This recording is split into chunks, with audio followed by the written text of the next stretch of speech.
Togo, à présent, les législatives, la campagne a démarré timidement ce 4 décembre 2018, donc qui marque le premier jour de la campagne pour les élections législatives du 20 décembre prochain. Credo Tété, il faut dire que pour les premiers jours de chaque campagne, c'est l'ambiance ordinaire ou particulièrement pour cette journée, ça a été plus timide qu'avant. Pardon, non, mais moi je crois que l'essentiel c'est que la campagne est débutée et les états-majors des différents partis et puis des listes indépendantes affûtent leurs armes parce qu'il faut dire que ce sont les derniers réglages qui sont faits le premier jour de campagne et avec cet appel à un Togo mort, sûrement que les gens n'ont pas voulu dérouler un grand nombre de tapis donc et autres là. Et vous aurez remarqué que c'est en début d'après-midi que certains états-majors ont lancé la campagne parce qu'ils ont pris la matinée pour observer et autres là. Donc si nous parlons du parti Unir qui a lancé par une caravane à partir de 13h, il y a une liste indépendante qu'on appelle Bâtir qui a lancé sa campagne cet après-midi à 15h et autres là. Donc nous espérons que d'ici demain, donc les états-majors vont aller réellement vers les populations pour essayer d'avoir leur voix. Ibrahim. Oui, c'est vrai que le début a été timide et ça, c'est souvent le Togo. Quand on parle des activités au Togo, quand il y a un calendrier à respecter, les débuts sont souvent comme ça. Les gens vont timidement, les gens observent et c'est finalement que tout le monde rentre dans l'audace de ce qui s'est fait remarquer ce matin. Mais à l'intérieur du pays, très tôt le matin, il y a eu le parti Unir qui a déroulé son plan à Djamdé, notamment à Kara. Il y a eu une séance de sensibilisation et en même temps de meeting, de campagne. À Sokoré, c'était pareil, il y a eu des caravanes aussi qui ont sillonné la ville pour pouvoir haranguer les fous, faire l'opération de charme qu'il faudrait avant d'aller à ces élections. Donc moi je me dis que la campagne a bien démarré, mais sauf que l'opposition, la C14, n'y participe pas, donc la compétition n'est pas à la hauteur de ce que nous aurions voulu, parce qu'il y aurait eu encore plus de fougue, plus de détermination de part et d'autre, et on aurait pu assister à une campagne beaucoup plus serrée, avec des slogans, des discours qui vont montrer vraiment que nous sommes dans une phase de compétition. Donc actuellement ce n'est pas encore ça, mais je me dis que les indépendants ne tarderont pas aussi à entrer en scène, et quand ces indépendants vont rentrer en scène, nous verrons l'allure que ça va prendre. Alors, non, si tu permets, donc je voudrais ajouter un autre point. Mais ce matin, donc il faut habituellement le premier jour de campagne, donc ça se passe dans les états-majors, il y a le bouillonnement et autres là, mais on a vu qu'il y a eu une particularité. Donc ça c'est mon observation. La liste indépendante Bâtir a investi les médias. Donc je me suis dit que c'est une nouvelle forme de communication politique. Donc c'est comme si vous voulez faire une action, donc vous commandez une messe d'action de grâce et vous allez à cette messe avec une très bonne intention. Donc là, la campagne a pris, ce sont les médias qui ont beaucoup plus parlé de des candidats et autres là, et la seule liste qui a eu le culot d'aller converser avec les populations par la voie des médias, donc c'est cette liste. Et là, la particularité même de cette liste, c'est que ce sont des jeunes. Sinon, la dame qu'on a suivie ce matin sur Radio Victoire et également sur TV2, donc ce sont des jeunes qui disent que eux, ils ne s'inscrivent pas dans la logique de faire la politique de la chaise vide, que c'est la démocratie s'exprime également par les élections et autres là, que maintenant la jeunesse veut se responsabiliser beaucoup plus, parce que il fut un temps, ce sont les aînés, les anciens qui ont toujours décidé à la place de ces jeunes-là. Donc moi, c'est quelque chose qui m'a tellement plu, qui a retenu mon attention, et j'espère qu'avec cet engouement-là, ils iront loin et que les électeurs, le corps électoral accordera cette confiance à ces jeunes qui veulent s'assumer pour une fois. Alors, on a une campagne et Credo le souligne. Il y a beaucoup de jeunes actuellement. C'est quoi? C'est un changement de paradigme? Non, un éveil de conscience. Un éveil de conscience parce que le vent qui souffle actuellement sur le continent africain, c'est un vent d'éveil de conscience, d'émancipation et surtout d'autodétermination. Parce que depuis fort longtemps, la politique a été la chasse gardée des personnes âgées. Oui. Je ne veux pas parler de vieillards parce qu'il y a toute une oligarchie là qui régentait la vie politique en Afrique. Et donc, les jeunes se sont décidés et aussi par rapport aux statistiques, vous voyez que la proportion des jeunes est assez grande sur le plan démographique. Donc, les jeunes veulent s'assumer. 65%. Tout à fait. Les jeunes veulent s'assumer et quand vous suivez un peu les différents forats, que ce soit dans les séminaires ou bien dans les congrès où il faut parler du développement de l'Afrique, on mise beaucoup plus sur la jeunesse. Donc la jeunesse s'est dit, non, il faudrait qu'on prenne notre destin en main, il faudrait qu'on trace notre chemin, il faudrait qu'on fasse un effort pour que l'Afrique soit vraiment un continent de dynamisme où tout ce qu'il y a comme secteur porteur soit porté par les jeunes. Et donc c'est cette, nous sommes dans cette ambiance et au Togo, la jeunesse togolaise ne veut pas être en marge de ce mouvement qui est constaté sur le continent africain. Donc c'est ce qui fait que même au niveau du parti au pouvoir, vous allez voir que les positionnements, ça a été vraiment un casting très difficile parce que les jeunes aussi ont tout fait aussi pour faire entendre leur voix. Dans certaines préfectures où on pensait que c'était la chasse gardée de certains barons, de certains vieux dignitaires là, les jeunes ont tout fait pour leur damer le pion et prendre le devant des listes pour le compte du parti Unir et se dire que entre nous jeunes nous pouvons véhiculer le message qui sait et de deux aussi prendre en compte tout ce qui est comme revendication et préoccupation de cette jeunesse au niveau de chaque canton, chaque préfecture. Mais Credo, est-ce que cette campagne, comme le soulignait tantôt Ibrahim, n'a pas un goût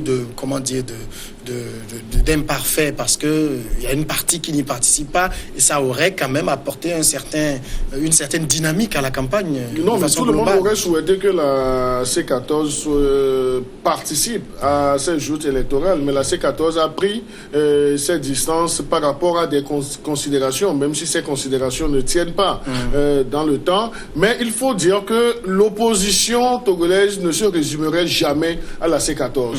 Donc c'est cette appréhension qu'on a toujours fait comprendre aux gens comme quoi on ne parlerait pas d'opposition, bien on ne parlerait pas d'énergie qui rame à compte courant du système politique en place si ce n'est une émanation de la C14. Donc aujourd'hui, avec l'état des lieux, la C14 ne pensait pas que le gouvernement allait mettre le pied sur l'accélérateur jusqu'à ce qu'on ait le premier jour de campagne. Elle pensait que le train allait l'attendre, c'est ça? Oui, non, la C14 pensait même stopper le train, même s'ils ont eu conscience que le train a quitté la gare, ils pensaient qu'ils pouvaient mettre des bisbilles pour que le train là ait des problèmes techniques et autres là. Maintenant, ils sont devant le fait accompli et c'est triste et autres là. Mais dans une autre mesure, le fait que la C14 ait décidé, on n'a pas décidé à sa place, est décidé par des États d'autres lisent que nous ne sommes pas obligés d'avoir les mêmes lectures. On l'a contraint au boycott. Non, qui l'a contraint au boycott et autres là. Le pouvoir, bien sûr. Non. C'était son vis-à-vis pendant les périodes de dialogue et tout. C'était son vis-à-vis pendant les périodes de dialogue. Mais si nous considérons les gains de ce dialogue-là, mais on dirait, on peut dire sans trop grand risque de nous tromper que la C14 a eu des marches d'escalier assez raisonnables. Donc nous avons même assisté à une recomposition ou bien à une certaine redimension de la CENI. La CENI, l'opposition parlementaire avait s'implacé autre là. Mais aujourd'hui, l'issue de ces dialogues ou bien les premiers résultats de ce dialogue, donc c'est les 8 noms de cette coalition et autres là, même si ils ont refusé de prêter serment pour jouer leur partition comme cela se doit et autres là. Mais vous voyez le problème qu'on a aujourd'hui avec cette nouvelle génération qui émerge sur le plan politique pour s'occuper des affaires de la cité, cela est sous-entendu par cette nécessité qu'on a tant clamée sur ce plateau. Il faut renouveler la classe politique de l'opposition. Il faut renouveler la classe politique même du parti au pouvoir. Même si nous considérons le cadre, le format même de ce cadre de dialogue entre le parti présidentiel et puis la coalition à un certain moment. Mais on peut dire que UNIR avait déjà anticipé, même si le pourcentage n'était pas au-delà de 50%. Vous voyez, si nous considérons les débuts de la lutte politique et autres là, Donc, avec ce que nous avons comme comité de suivi, la classe politique de l'opposition n'a pas évolué. Donc, c'est les mêmes dinosaures qui ont fait face. Je donne l'exemple de M. Malik Nachaba. Les mêmes dinosaures qui ont discuté avec M. Malik Nachaba avaient discuté entre-temps dans un passé de 30 ans avec son papa et autres là. Et vous verrez également que dans la délégation de UNIR, donc nous avons Madame Tchegan qui est également d'une certaine jeunesse et autres là. Et si vous voyez cette composition là, donc c'est que à un certain moment, au niveau des états-majors de nos partis politiques, il y a cette prise de conscience. Mais les dinosaures, ceux qui ont fait de la politique leur profession, ne veulent pas céder la place et autres là. Mais ça va s'imposer à eux et autres là. Aujourd'hui, la C14 ne participera pas aux joutes électorales du 20 décembre. Mais cela, le 21 décembre, nous aurons une nouvelle reconfiguration de l'espace politique togolais. Donc ça sera fait par d'autres bras valides du Togo. Donc avec cette fougue de cette jeunesse à se retrouver au niveau du Parlement pour essayer d'imprimer une autre marque là. Donc ça signe un peu la décision de retraite de ces professionnels. Moi, je les appelle professionnels de la politique parce que à un certain moment, nous avons l'impression que ces gens-là ont pris en otage la politique. Donc c'est comme si la politique c'est leur job, la politique c'est leur profession et en dehors de la politique, ils ne peuvent rien faire et autres là. Nous avons même des politiciens qui n'ont même pas une autre occupation professionnelle, mais qui en tout moment se définissent comme politiciens et autres là. Donc là, cette situation n'arrange pas le débat politique même dans notre pays. C'est pourquoi j'étais tellement, disons, content parce qu'il y a assez de listes indépendantes. Et dans ces listes indépendantes là, on voit de nouvelles têtes. Maintenant, il faut que ces nouvelles têtes travaillent pendant les 10 jours, bien les 2 semaines, pour avoir la confiance des électeurs. Et là, on va enclencher le processus de renouvellement de la classe politique parce que on ne peut pas continuer éternellement à prendre en otage ce pays. Le pays n'est pas la propriété des vieux politiques ou bien des éternels vieux politiques. Ibrahim, est-ce que la C14 s'est fait harakiri? Bon, dire que la C14 s'est fait harakiri, je ne saurais le dire, mais je constate seulement qu'elle n'avait pas, à proprement parler, les moyens de sa politique. En ce sens que pour pouvoir s'opposer valablement et pouvoir arrêter le processus électoral, il fallait disposer d'un certain nombre de manœuvres.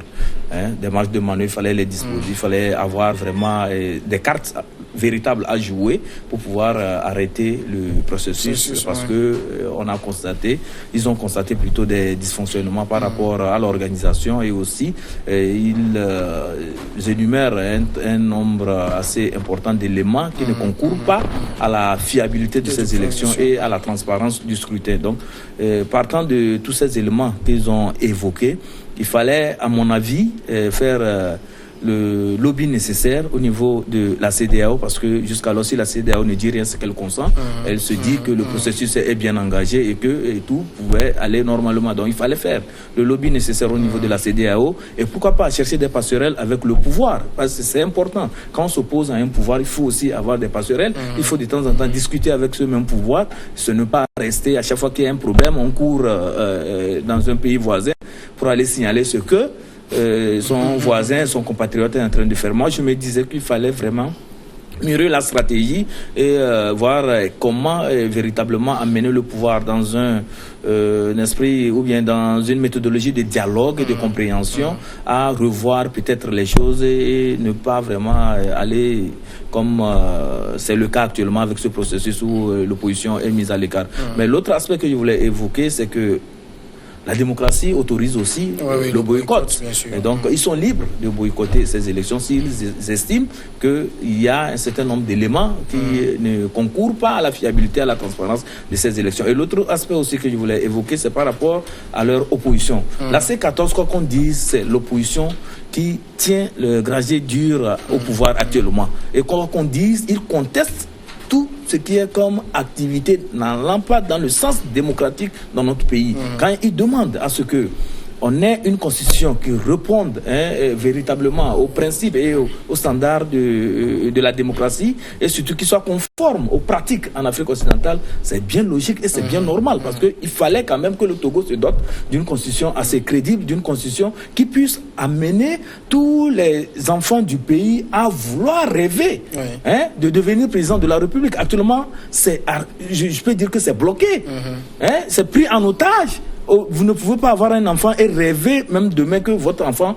puisse devenir président, parce que c'est devenu l'apanage d'une certaine catégorie de citoyens. Et ça, il faut qu'on brise cela, parce que le pays appartient à nous tous, et nous devons participer à la vie de cette nation. L'autre aspect aussi, quand je parle de l'opposition, aujourd'hui, pourquoi la C14 est mise en avant? C'est parce que c'est la C14 qui a eu le culot de dire à son vis-à-vis, au pouvoir en place, que votre façon de gérer n'est pas une manière pour pouvoir repositionner le pays. Ce n'est pas une façon qui puisse aussi amener à la création de richesses et à la redistribution équitable des richesses dans le pays. Parce qu'on a ce problème. Surtout que le chef de l'État lui-même a reconnu qu'il y a une minorité et qui s'accapare les ressources, et il y a la minorité et la majorité plutôt, qui ploie dans une misère, vraiment sous la pauvreté, et qui vraiment vit une vie indécente. Donc il faudrait aller vers un rééquilibrage de la société togolaise, en créant beaucoup plus de richesses, en donnant beaucoup plus d'opportunités aux Togolais, à toute la majorité des Togolais,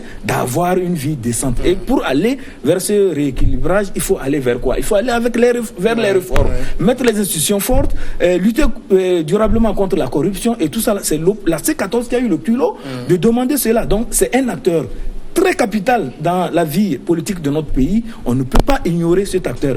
Mais il faut vraiment que je le rappelle, quand vous êtes en face, ou quand vous êtes dans une stratégie donnée, quand vous êtes en train de lutter contre le parti au pouvoir, il faut avoir les moyens de sa politique, et surtout avoir une lisibilité de l'action politique. Et aujourd'hui, je peux dire que il n'y a pas eu une bonne lisibilité de l'action politique de la part de la C14, parce que tous les éléments sur lesquels ils ont misé pour pouvoir aller vers un boycott de ces élections, ces éléments n'étaient pas réunis au niveau de la CEDEAO, et voilà, ils sont devant le fait accompli. La campagne a démarré, et on se demande, est-ce qu'ils auront encore les marges de manœuvre pour amener la CEDEAO à demander un report de ces élections.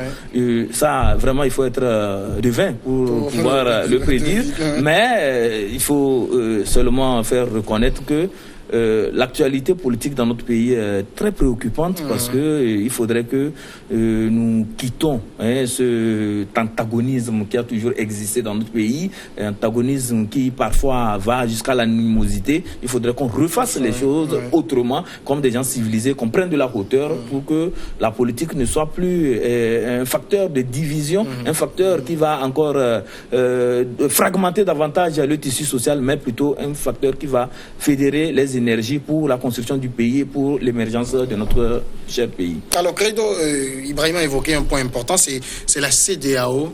Jusque peut-être le 3 décembre, on se serait dit, puisque beaucoup attendaient sa réaction, il n'y a pas eu de communiqué pour dire pas de campagne aujourd'hui. Ça veut dire quoi? Qu'elle accrédite ce qui a démarré aujourd'hui? Non, mais est-ce que vous croyez que, est-ce que vous espérez plutôt que la CEDEAO donne des injonctions au pouvoir politique? En tout cas, il y en a qui avaient espéré cela. Oui, des gens avaient espéré, mais c'était des rêves. C'était des rêves qui n'ont pas pu se concrétiser, parce qu'il ne faut pas oublier la souveraineté de notre pays aussi. Et la CEDEAO a suivi... Est-ce que le Togo est encore souverain depuis le début de cette situation? Non, mais vous n'allez pas nous dire que le Togo est sous tutelle de la CEDEAO non plus, Samuel. Apparemment. Le vin, c'est la CEDEAO qui l'a décidé. Donc, le vin, c'est la CEDEAO, c'est la conférence de la CEDEAO qui l'a décidé. C'est pas une date fixée par le gouvernement togolais. Non, c'est pas une date, parce qu'à un certain moment, les positions étaient assez braquées et assez tranchées. Donc, il y avait tout un tas d'actes à poser, et l'essentiel, c'est que on aille à ces élections-là pour renouveler nos députés au niveau du Parlement. Et au cours de ces différents comités de dialogue, bien de suivi, mais l'opposition n'a jamais marqué son opposition pour la date du 20, bien que cette coalition ait énuméré tout un chapeau appelé de revendications avant d'aller à ces élections. Donc soyons honnêtes pour dire que la C14 a formulé, disons, des souhaits, pas des recommandations, des souhaits. Mais dans une certaine mesure, il y a des souhaits qui sont réalisables, il y a d'autres qui ne le sont pas, parce que c'est la politique et le pouvoir en place joue dans la conservation du pouvoir. Et lorsqu'on est dans la conservation du pouvoir, ce n'est pas toute concession qu'on fait. Donc disons la vérité. Donc là, on ne peut pas dire que le pouvoir présidentiel, le pouvoir politique en place va être assez flexible jusqu'à un certain point pour se mettre la corde au cou. Parce que le rôle de conservation est toujours d'actualité. C'est ça peut-être que la coalition a compris et espérait que la CEDEAO joue un rôle tampon. Non, mais la CEDEAO ne donnera jamais d'injonction. Pas direct, mais diplomatique. Mais direct, même avec diplomatique. Un langage diplomatique. Non, si on veut aller sur le plan de la diplomatie, le dernier communiqué de la CEDEAO, c'était un communiqué assez diplo. Et le communiqué là n'avantageait pas la C14. Lorsque vous savez lire entre les lignes et puis sur les lignes et autres là. Parce qu'on a dit à la C14, lorsque la C14, ou bien certains leaders, plutôt nuançons, de la C14 avaient, disons, élu domicile dans un domaine de définition de violence verbale, la C14 a rapidement, la CEDEAO a rapidement dit que non, qu'il n'est pas souhaité qu'on ait de la violence encore dans ce pays. Bien avant la CEDEAO, c'est la conférence des évêques du Togo qui a aussi insisté qu'il ne faudrait pas qu'on revive les moments de tension politique et de violence politique dans ce pays et autres là. Et là, il nous en souvient également. Lorsque vous dites que la CEDEAO doit jouer de sa diplomatie et autres là, les acteurs de la CEDEAO, vous n'avez pas les stratégies nécessaires, comme Achal a dit. Vous n'avez pas les moyens de votre politique. Vous allez, au cours d'une manifestation publique, traiter ces responsables de la CEDEAO de tous les noms d'oiseaux. Est-ce que vous pensez... Les leaders ont dit que c'était l'initiative d'un certain nombre de manifestants. Non. Ils n'étaient même pas au courant, ils n'ont pas cautionné cela. Non, je vais t'opposer une autre version du professeur Aimé Gogué du parti de l'ADI et autres là, qui l'a dit au lendemain même de ces manifestations où nous tous nous avons lu les banderoles, les pancartes qui étaient vraiment désobligeantes à l'endroit des facilitateurs que sont les fonctionnaires de la CEDEAO et puis les deux présidents et autres là. Même à part la CEDEAO, le groupe des 5, les ambassadeurs de l'Union européenne, de l'Union africaine ont été traités de tous les noms d'oiseaux dans la boue. Mais est-ce qu'on va nous dire... Donc je disais que le professeur Aimé Gogué a reconnu sur une plateforme, je donne le nom, discussion politique, pour dire que au-delà d'une erreur, c'était une faute grave et autres là. Et qu'ils vont présenter les excuses au niveau de la CEDEAO et autres là.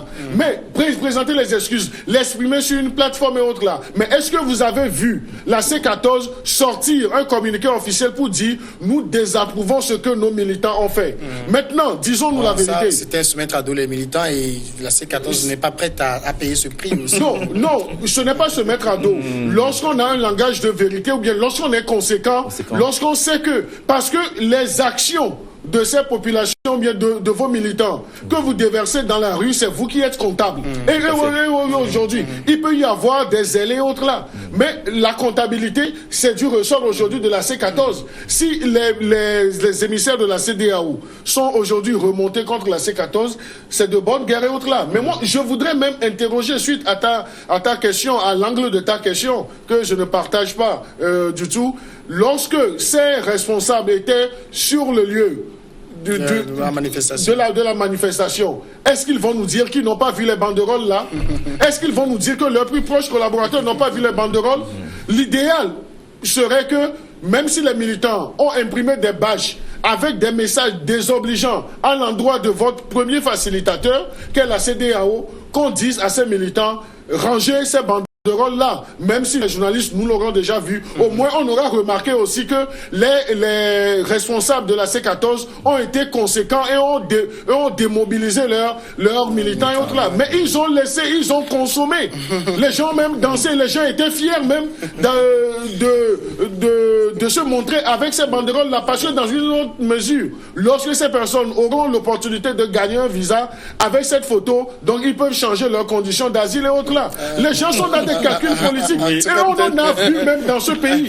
Même à un certain moment, des temps forts de la crise, donc je ne dis pas à partir du 19 août, là. Mais au temps des Adema, il suffisait seulement qu'un journal écrive dans une de ces éditions avec ta photo pour dire que non, que tu es un activiste de l'opposition, tu fais partie de tel parti et autres là, que les gens régularisaient leur situation du côté de l'Occident. On va marquer la pause et on revient après et c'est toujours le Togo qui est à l'honneur.